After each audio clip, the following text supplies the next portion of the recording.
Have you ever been in a story when your relationship starts in a most perfect way? You meet with a guy, with a partner, and he seems amazing. You have amazing chemistry, attraction, everything seems to be working perfect. But after some time, he is distancing, and you start overgiving. You start investing more time, more effort, more energy into this relationship because you don't understand why he's changing. You start giving more and more and more, but he seems to go further away from you, and you ask yourself all the time, why do I always choose people who don't choose me? Why do I always end up alone? And you know that I talk on my channel a lot about relationship patterns, healthy relationship, how to build it, why you're not building it, what's blocking you. And I talked already about overgiving and why it's formed, what is the trauma behind it. But in this video, I want to give you practical advice how to step out of this overgiving. And changing the partner is not the solution, as a lot of you think. And you go to this dating websites, you start choosing new options, maybe another guy, maybe another partner, but that's not the solution. The solution is to change the mechanism inside of you, what's actually projecting those type of partners. So keep on watching this video if you want to learn how to stop meeting people who don't choose you and how to be finally chosen. First, I want to break your misunderstanding about the concept of overgiving. People think, especially in friendship and relationship, that the more you give, the better person you are. It's generosity, it's kindness, and the other person is actually a bad guy in the story who does not appreciate you and who does not give you back what you deserve. You are a good, kind person, but in reality, this is not it. Overgiving is happening when you cannot give something to yourself, and this way psychologically you want to get it from the other person, so you overgive to the person, waiting for him to give this back to you. But most of the time he doesn't do this, and you feel like, I do everything for him and he doesn't do anything. But initially your intention was to receive something from the other person, to cover your need or want from the other person, and you felt like if you're gonna give more, you're gonna receive more. But that's not how it works. The other person does not have any idea even of what you want to receive. He sees you as someone who is always demanding, pushing, and always unhappy and anxious about something. But at the same time, yes, you overgive. Maybe you cook a lot, you're comfortable, you do everything, you support, but that's not how he perceives you, and you need to understand that. Overgiving starts because of you not giving yourself some things and demanding them from the other person. You know what I noticed also in my practice and with myself as well, that most of the time people that start overgiving, those people are overachievers in life, very ambitious, and they act like this because it's their strategy in life, which they apply to love as well. Because you think that you need to prove, deserve, earn everything in life, chase also. And when you go into a relationship and the other person is pulling away, you start acting the same way you act at work and in your life. You start chasing, pushing, etc. But what it brings you to is the worst part, and why relationships are actually breaking, because of imbalance. So what happens in the story? One person becomes a giver, the other one becomes the receiver. But this is not how relationship work. It's not a transaction where one gives, the other receives, and something, right? Or gives, right?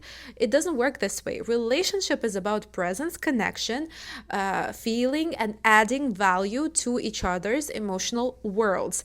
But it's not substituting like the emotional world with the emotional world of the other person. It's not demanding to cover your own needs by the other person or wants. It's not like this. These are all traumas that you have from your past relationship, from your childhood traumas, from your scenarios, and you need to identify them before building healthy relationship, because the problem is very rarely in the other person. Of course, if it's something regarding abuse, etc., but still you are choosing this. The question is why? Because imagine what always happens when you give too much to anyone, even to a friend. The other person becomes passive. He doesn't need to do anything. He doesn't need to initiate. He doesn't need to put any effort. And that's when you get mad, because it's simply imbalanced, and this is not how it's supposed to work. And I want to tell you something that then it brings out the mechanism of they pull, you run, or like they run further and you pull even more until you either reach them, grab them if they're weak enough, and you can put them into their spot and it's not healthy relationship at all, or they run away from you and you go to another person, to another partner, and the cycle repeats, and you come to psychologists and everyone and say, people never choose me, because the mechanism initially is wrong. You are running like a dog, and instead of returning to yourself, instead of understanding what you're projecting, because all of us are mirrors. I always say that the person in front of you is projecting a part of you that either you don't want to see or is hurting in you. And the question is like, why one guy is acting a certain way with this woman and with the other woman he acts in a different way. This is the answer, because the projection is different, because the part of hers that's projecting in him right now is different, you know. And of course I want to lift all of your negative thoughts right now and tell you that we are not making choices with our consciousness most of the time. We are attracted to each other based on traumas.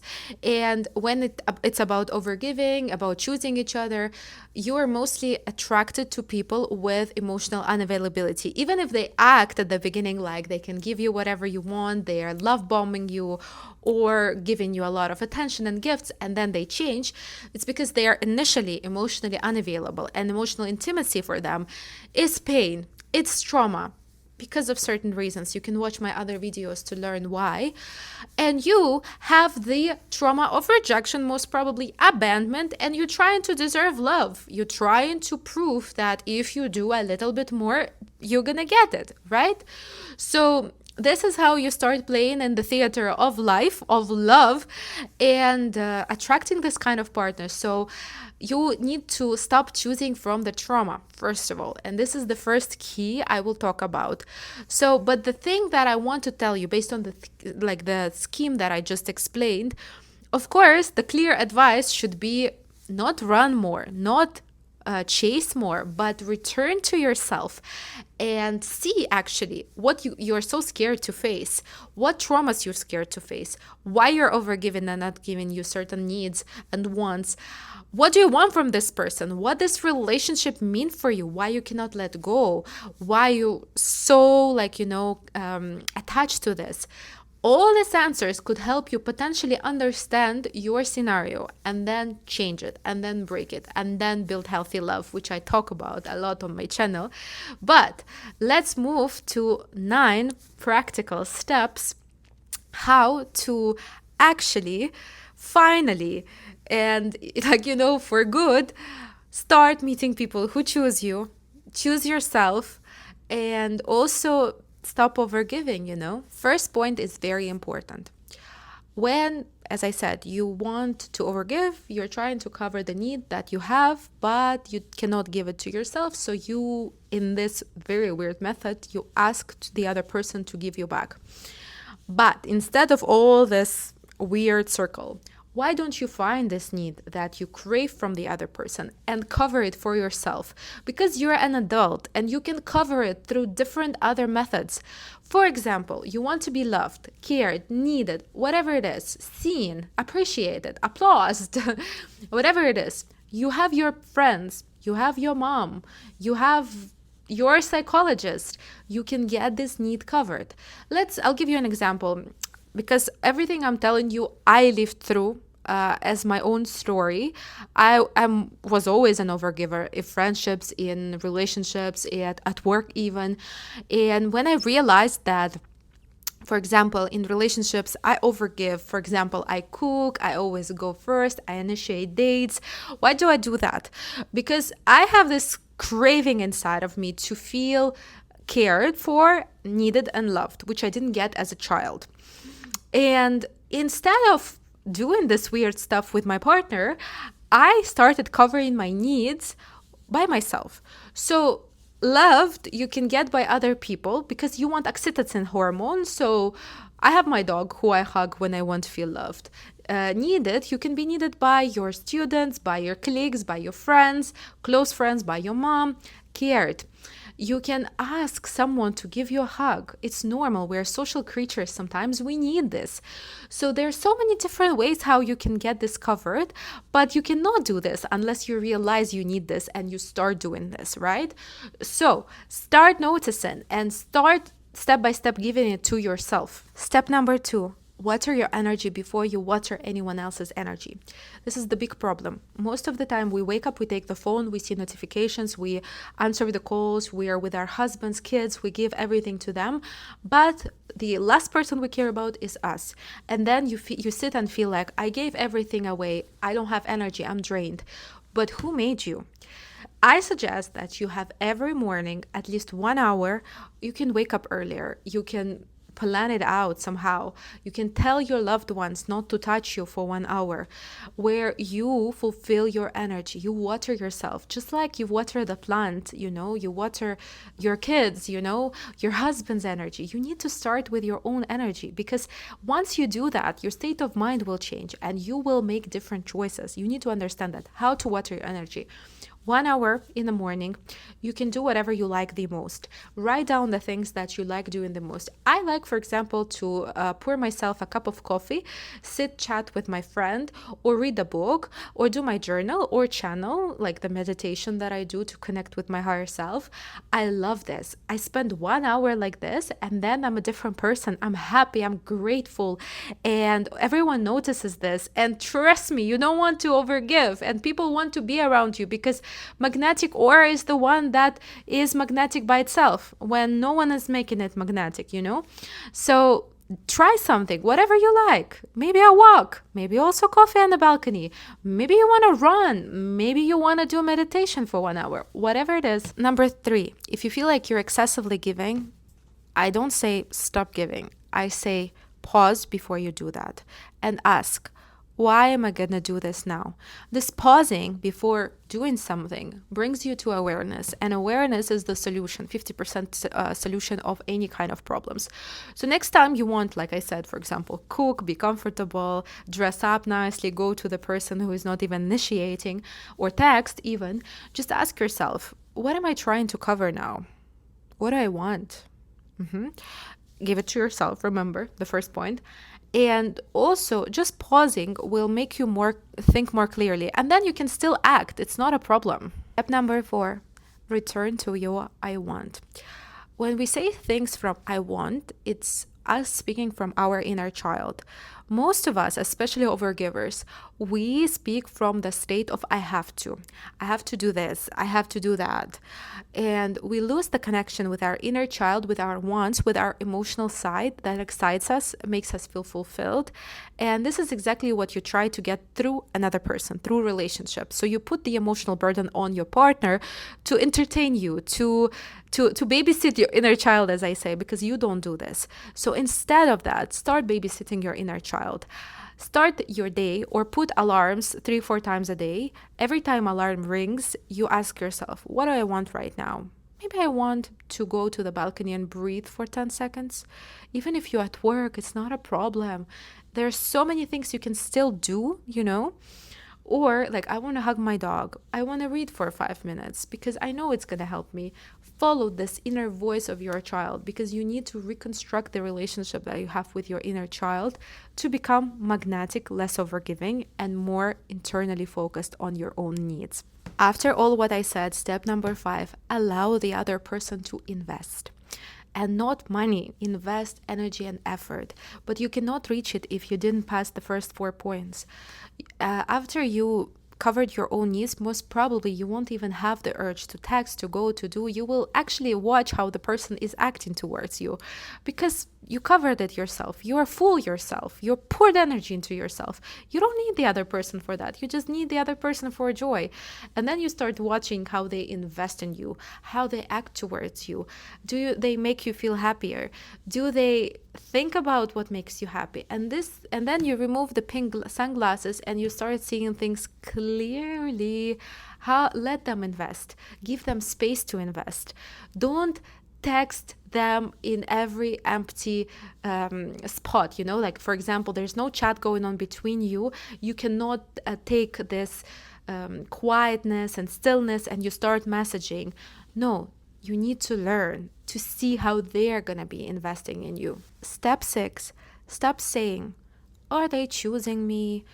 I don't know. Am I good for them? I always said that, by the way, even though I knew that from the above perspective, I was always best and better for my partners. I was putting my self-esteem so low that I thought I need to deserve them. This is what happens with codependency, trauma, and overgiving, which is the same. So you need to start actually thinking, do I choose them? How can you know that if you choose them? You need to know what you want from relationship, how you want your partner to treat you emotionally with actions. What do you expect him to be? Do you want him to be around you all the time? Do you want him to give you space? Maybe you are avoidant yourself.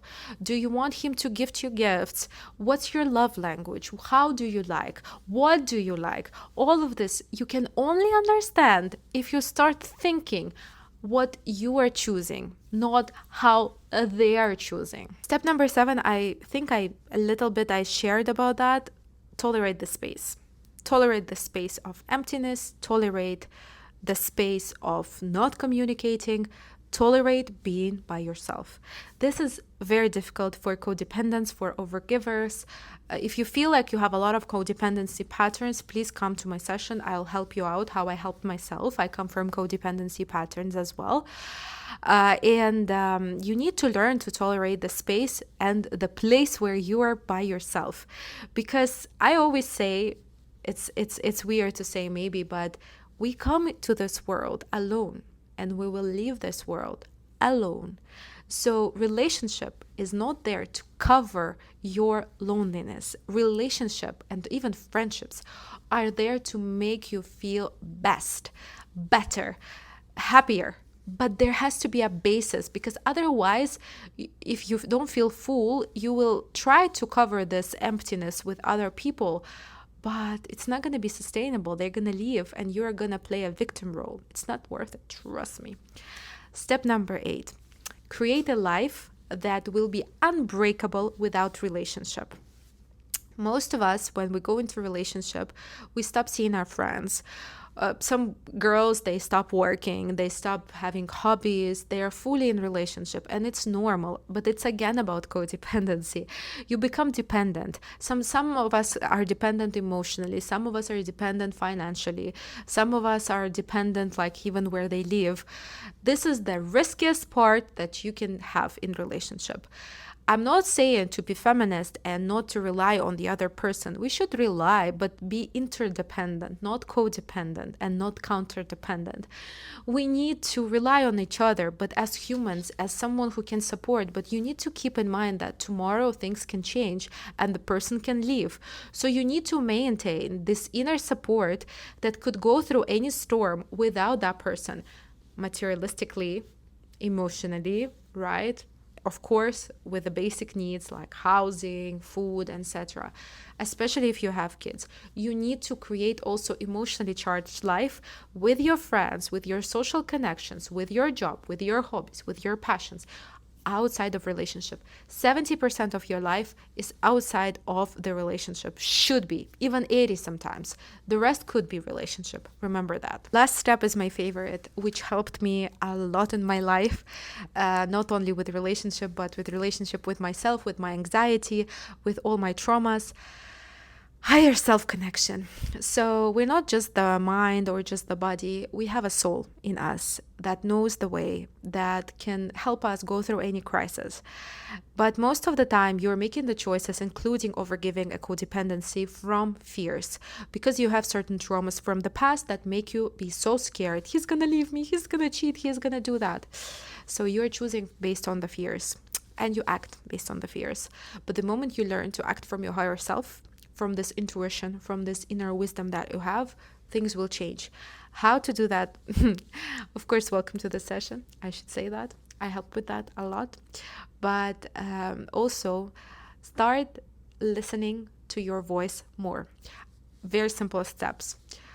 Be more alone by yourself, quiet. Don't focus too much on external noise, social media, friends who blah blah a lot, right?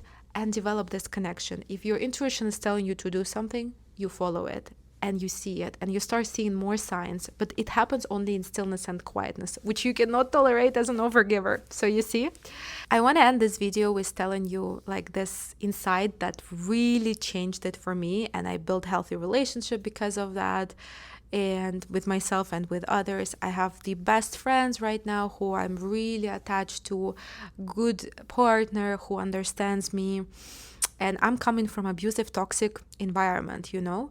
So don't wait for people to choose you. And don't follow advice when they say, just choose yourself. You know, it doesn't work for us, for codependence. You are not dependent on the person. You're dependent on your reaction, on your fears, and on the scenario. You are actually depending on your own expectation and scenario, not on the real person. So try all those steps, and you will see how you will start slowly, step by step, building your inner support. And if you need support, please like comment below, message me separately. I'm happy to support as many souls as I can, because I know what codependency and overgiving can do to people and to its worst. And I really want all of us to build healthy relationship in this world where there's so much noise right now, so many things happening, and all we can care about is being next to each other and building this close connection. Thank you so much, and follow me if you like this video. Comment, as I said, put a like. I really appreciate it. Thank you.